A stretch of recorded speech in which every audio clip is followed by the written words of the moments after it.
Have you ever seen an HOA take lawn rules so far that someone ended up in jail?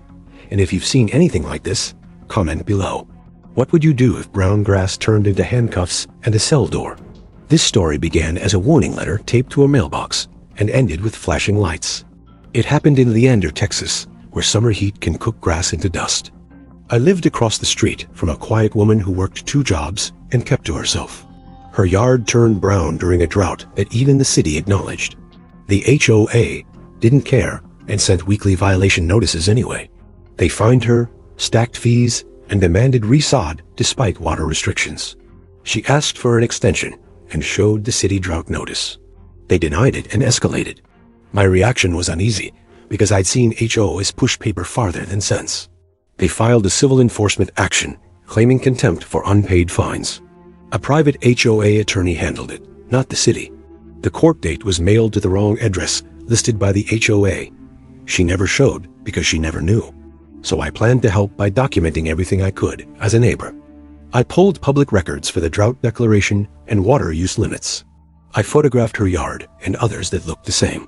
I recorded a call where the HOA manager admitted fines continued during restrictions. Then the incident happened. One morning, deputies arrived with a bench warrant for failure to appear. They arrested her in front of her house over lawn violations. She was booked into county jail and held for 7 days.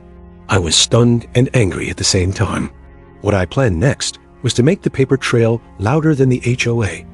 I contacted a local legal aid attorney and shared the records.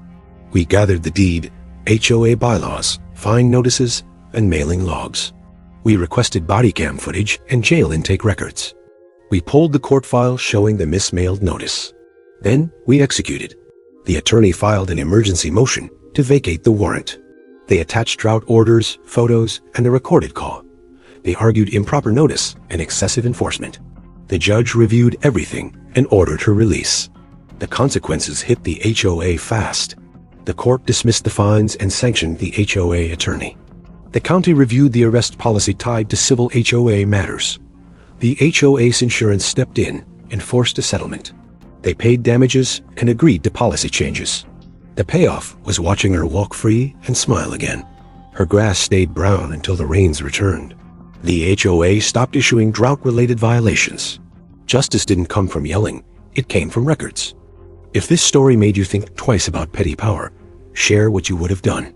If you love HOA justice stories, like the video and subscribe.